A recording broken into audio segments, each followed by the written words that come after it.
Surat collector કચેરીએ આવેદનપત્ર આપવા પહોંચેલા રઘુવંશી સમાજના આગેવાનો તથા અનુયાયીઓએ જણાવ્યું હતું કે સમાજમાં સંત શિરોમણી શ્રી જલારામ બાપા વિશે સ્વામિનારાયણ સંપ્રદાયના સાધુ જ્ઞાનપ્રકાશ સ્વામીએ જે સુરત મુકામે જ્યારે સ્વામિનારાયણની સત્સંગ સભા દરમિયાન વ્યાસપીઠ પર બેસીને જે સત્સંગ સભા કરી હતી તેમાં ઉલ્લેખ કર્યો હતો કે સંત શ્રી જલારામ બાપાના અન્નક્ષેત્રની વાર્તામાં પણ ગુણાતીતાનંદ સ્વામીએ તેમને આશીર્વાદ આપ્યા હતા અને જલારામ બાપાને સારો એવો સાધુ સંતનો સંબંધ ચાલી આવ્યો હતો, જેને કારણે બધા અનેક ક્ષેત્ર ચાલી આવ્યા છે.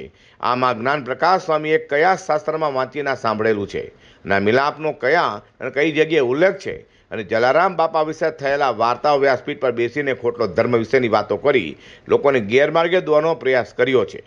અને વધુમાં જણાવ્યું હતું કે ગુણાતીતાનંદ સ્વામીના કારણે જે વીરપુરમાં સદાવર્તિયાને અન્નક્ષેત્ર ચાલી આવ્યો છે તે સત્સંગ સભા દરમિયાન ખોટી વાર્તાઓ કહીને એક રઘુવંશી લોહાણા સમાજનું ઘોર અપમાન તેને કર્યું છે. સત્સંગ વિશ્વનો સંપૂર્ણ ખ્યાલ ના હોય અને હિન્દુ ધર્મના સંતો તથા ગુરુકુળ વિશે કેવી રીતે વાત કરવી, કઈ ભાષામાં વાત કરવી અને જલારામ બાપા એક મહાન સંત હોય અને જલારામ બાપા પર રામ બાપાના આશીર્વાદ હોય અને જલારામ બાપાના આશીર્વાદ હોય. જલારામ બાપાની સેવા તથા તેમની નિષ્ઠા જોઈને જલારામ બાપાનો એક સંકલ્પ હતો કે મારે વીરપુરમાં એક સદા વર્તને અન્ય ક્ષેત્રોની ઈચ્છા હોય. આમ તેમની તમામ સેવા તથા કર્તવ્ય નિષ્ઠા જોઈને જલારામ બાપે આશીર્વાદ આપ્યા હતા, જેને કારણે વીરપુરમાં અનેક ક્ષેત્ર ચાલી રહ્યું છે. જે બફાટમાં પ્રકાશ સ્વામીએ એટલે કે જ્ઞાન પ્રકાશ સ્વામી વ્યાસપીઠ પર બેસીને રઘુવંશી સમાજનું અપમાન કર્યું છે. જેમાં ફરિયાદના સંતો જ નહીં, અગાઉ સ્વામિનારાયણ સંપ્રદાયના સંતો અવારનવાર ખોટી વાતો કરીને હિન્દુ ધર્મને બદનામ કરવાનો તથા ખોટી હિન્દુ ધર્મ વિશે ટિપ્પણીઓ કરી બફાટ વાતો કરીને રઘુવંશી સમાજનું તથા સંત શ્રી જલારામ બાપાનું અપમાન કરી રહ્યા છે. જેથી જ્ઞાન પ્રકાશ સ્વામી વીરપુર જલારામ બાપાના શરણોમાં આવીને જ્યારેમાં માફી માગે તથા જો એ વીરપુર જલારામ બાપાના મંદિરે માફી નહીં માગે તો રઘુવંશી સમાજ દ્વારા આગળના સમયમાં ગાંધી ચિંધ્યા માર્ગે ઉગ્ર આંદોલન કરાશે તેવી ચીમકી પણ ઉચ્ચારી હતી. મારું નામ ચંદુભાઈ ઠક્કર છે.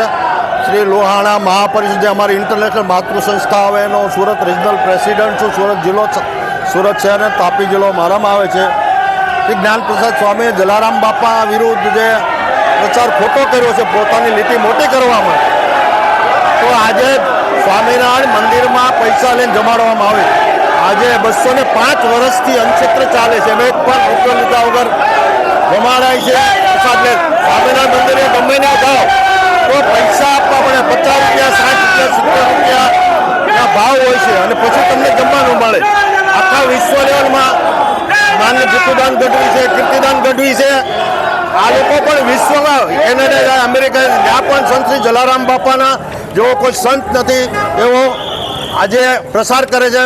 મોટા જેમ આપણા કવિરાજ છે, ગઢવી છે, ભીખુદાન ગઢવી છે, કીર્તિદાન, લંડન અમેરિકામાં જલારામ બાપાના ગુણ ગવાય. એટલે સ્વામિનારાયણ સંપ્રદાયમાં તમે પૈસા લઈને જમાડો. આજે 205 વર્ષથી એક પણ રૂપિયો લીધા વગર જલારામ બાપાની જગ્યા એવી એક સંસ્થા તો બતાવો. તમારી સંસ્થામાં 50 રૂપિયા, 100 રૂપિયા, 70 રૂપિયા ડીસના લેવામાં આવે છે. આજે જલારામ બાપાના મંદિરમાં 205 વર્ષથી કોઈ જાતના ભેદભાવ વગર 18 વરણ કોઈ બી આવે, કરોડપતિ હોય તો રોડપતિ હોય તો બધાને એક લાઈનમાં બેસાડીને જમવામાં આવે.